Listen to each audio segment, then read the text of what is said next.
Hello everyone, welcome to learn with Simran. I hope आप सभी अच्छे होंगे, अपने घरों में सेफ़ होंगे, स्वस्थ होंगे। और आज मैं आ चुकी हूँ अपनी नई वीडियो के साथ, जिसका टॉपिक है भाषा और बोली में अंतर। ये जो टॉपिक है ये शॉर्ट नोट में पूछा जाता है हिंदी सेकंड और थर्ड ईयर में। तो इस टॉपिक को अच्छे से समझिएगा। काफ़ी देखिए, जो भाषा है और बोली है, दोनों चीज़ें एक दूसरे से इंटरलिंक्ड है, दोनों एक दूसरे से ही मिलके बनी हैं। ठीक है, तो समझते हैं, शुरुआत करते हैं कि भाषा क्या होती है। तो देखिए, जब कोई भी बोली एक बड़े स्तर पर बोली जाती है, कोई एक बोली को हम विस्तृत स्तर पर बोलते हैं, वो भाषा बन जाती है।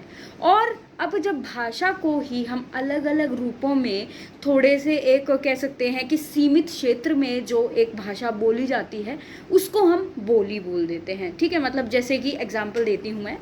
भाषा होती है कि जो मतलब जैसे हम कह सकते हैं कि हिंदी है। हिंदी ये नहीं है कि सिर्फ जो राजस्थान के लोग हैं वो हिंदी बोलेंगे या जो यूपी के लोग हैं वो हिंदी बोलेंगे। हिंदी एक बड़े स्तर पर बोली जाती है। हिंदी जो आम लोग हैं वो भी बोलते हैं और जो पढ़े लिखे लोग हैं वो भी बोलते हैं। मतलब जो हिंदी है उसको हम आम काम काज के लिए भी, अपनी बोलने वाली रोज़ाना की बातों के लिए भी यूज़ कर सकते हैं हिंदी को। साथ के साथ हिंदी में जो हमारा साहित्यिक कार्य होता है या शिक्षा की प्रणाली में हम जो है हिंदी को यूज़ करते हैं, तो वो एक भाषा हो गई। वहीं अगर हम बोली की बात करें तो बोली क्या होती है कि जो एक समाज के, मतलब एक स्पेसिफिक किसी एक पर्टिकुलर किसी सोसाइटी के या किसी समाज के लोग हैं, जिसके हम बोल देते हैं किसी की भाषा सुन के कि ये लोग तो पहाड़ी हैं, तो वो उनकी बोली से हमें पहचान हुई कि वो लोग पहाड़ से हैं, और मतलब वो उनकी एक भाषा है, वो उनकी एक पहचान है। तो बोली क्या होती है कि एक स्मॉल ग्रुप ऑफ पीपल जिस भाषा का मतलब प्रयोग करते हैं, जो सीमित क्षेत्र में जिस भाषा का प्रयोग होता है, वो होती है बोली। और जब बोली को विस्तृत रूप से, बोली को एक मतलब कि बड़े स्तर पर, एक विशाल स्तर पर जब बोली बोली जाती है, उसको हम भाषा बोल देते हैं। तो ये था इनकी डेफिनेशंस और इनका बेसिक अंतर। अब चलते हैं नेक्स्ट अंतर की ओर। नेक्स्ट अंतर हमारा ये होगा कि हम बोल सकते हैं कि जो भाषा होती है वो बड़े भूभाग में बोली जाती है, जैसा कि मैंने पहले बताया कि एक बड़े ग्रैंड लेवल पे बोली जाती है।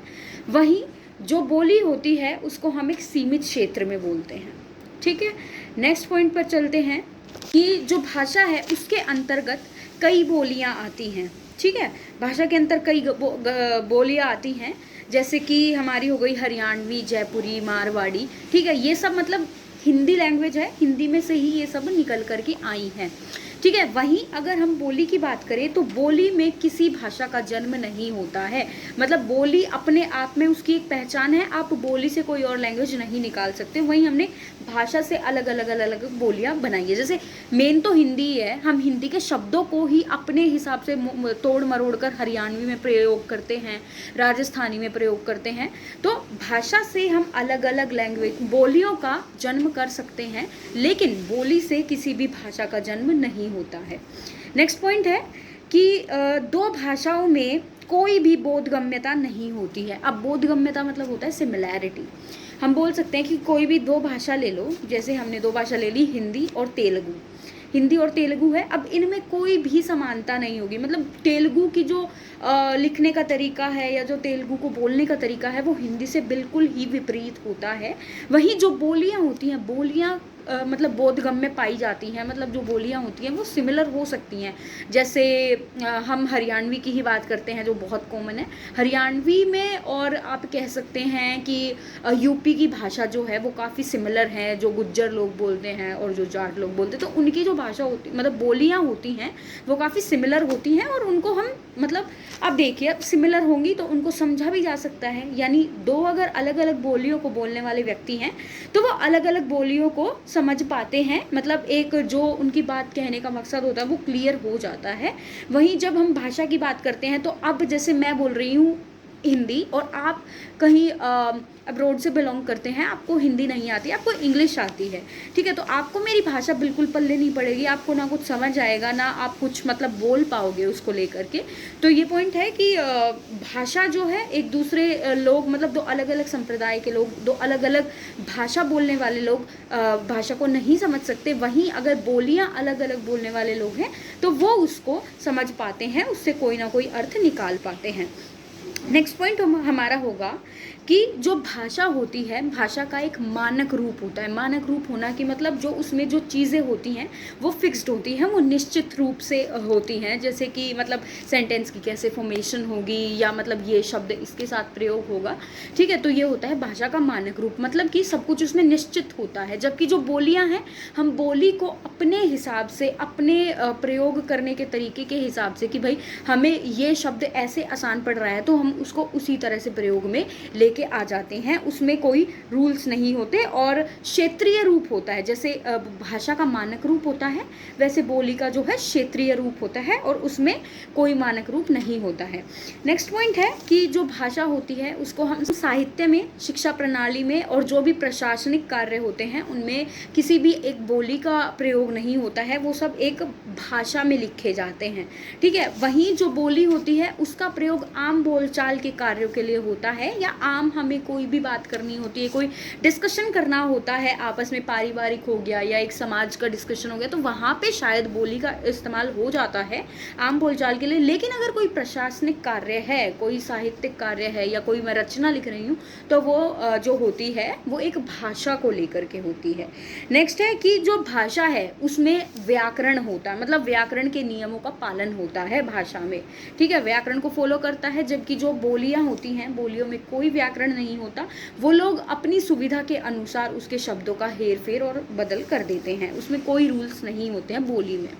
अब जो भाषा है, भाषा में ये है कि अगर हम कहीं बाहर जाते हैं, ठीक है, अगर मान लो मैं दिल्ली की रहने वाली हूँ और अगर मैं केरल में जाती हूँ, तो वहाँ पे जाके मैं अपनी जो मेरी यहाँ की आम भाषा है, जो मेरी बोली है, मैं उस बोली का प्रयोग नहीं करूँगी, क्योंकि मेरी बोली और उनकी बोली बिल्कुल ही डिफरेंट है। हर जगह की, मतलब हर क्षेत्र की जो भाषा होती है उसको बोली बोलते हैं। तो जो मेरे क्षेत्र की भाषा है वो क्या है, वो मेरी बोली है, और जो केरल में लोग रह रहे हैं उनकी जो क्षेत्रीय भाषा है वो उनकी बोली है। तो हम दोनों की जो बोली होगी वो बिल्कुल डिफरेंट होगी, वो बिल्कुल अलग होगी। तो उस समय पे मैं जो है भाषा का प्रयोग करूँगी। उस समय पे या तो मैं हिंदी में बात करूँगी या मैं अंग्रेज़ी में बात करूँगी, क्योंकि हो सकता है कि वो भाषा उन्हें आती हो, उन्हें मेरी बोली नहीं आती होगी, राइट। और वहीं अगर हम बोली की बात करें, तो बोलियों को हम सिर्फ और सिर्फ एक क्षेत्र में मतलब एक क्षेत्र सीमित होती है कि हम अपने क्षेत्र के लोगों के साथ ही बोली का प्रयोग कर सकते हैं, ठीक है। नेक्स्ट चलते हैं। नेक्स्ट पॉइंट है कि अब जो भाषा है उसका प्रयोग ये देखा गया है कि ज़्यादातर जो शिक्षित लोग होते हैं वो ही करते हैं भाषा का प्रयोग, और मतलब जो पढ़े लिखे लोग होते हैं उनको भाषा आती होती है। और जबकि जो आम लोग होते हैं, जैसे कोई गरीब लोग हैं या मतलब कोई बूढ़े लोग हैं, उन लोगों को भाषा बोली के मुकाबले कम आती है, क्योंकि वो मतलब सिर्फ अपने क्षेत्र में रहे हैं, ना कहीं पढ़ने गए हैं, ना उन्हें कोई ऐसे मतलब प्रॉपर से कोई स्ट्रक्चरल या ऑर्गेनाइजेशन, मतलब ऐसे कोई भी एक नॉलेज नहीं दी गई है भाषा की। तो वो जो उनको जो इस्तेमाल करते हैं वो होती है बोली, ठीक है। नेक्स्ट आता है कि अब शिक्षा में, विज्ञान में भाषा ग्रहण की जाती है, मतलब जो हमारी किताबें भी होती हैं, ठीक है, या कोई टेक्नोलॉजी आती है, या कोई भी किसी भी प्रकार का एक्सपेरिमेंट किया जाता है, ठीक है, तो वो किस में होता है, उसका मतलब अगर हम उसको किसी को बताते भी हैं तो वो बोली में नहीं बताते, वो भाषा में बताते हैं, ठीक है। वहाँ पे किस चीज़ का इस्तेमाल होता है, शिक्षा में,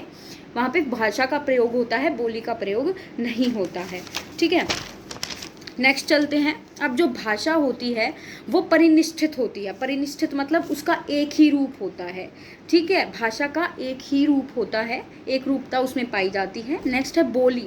अब बोली में क्या होता है, बोली लोगों के कंफर्ट के हिसाब से होती है कि भाई अगर लोगों को एक कोई शब्द है वो बोलने में अगर दिक्कत हो रही है तो उसकी जगह दूसरा शब्द प्रयुक्त कर लेते हैं, लेकिन बोली भाषा में अगर कोई शब्द है तो हम उसी शब्द का प्रयोग करेंगे, ठीक है।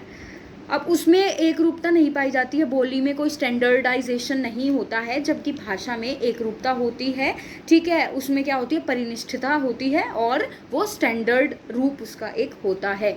नेक्स्ट पॉइंट आएगा कि अब जो भाषा है, भाषा को ज़्यादा लोग बोलते हैं, मतलब जो भाषा बोलने वाले लोगों की संख्या है वो बोली बोलने वाले लोगों से कहीं ज़्यादा होती है, क्योंकि भाषा जो है वो पूरे ही देश में प्रयुक्त होती है, जबकि जो बोली है वो, अब मैंने बताया था, क्षेत्र सीमित होती है।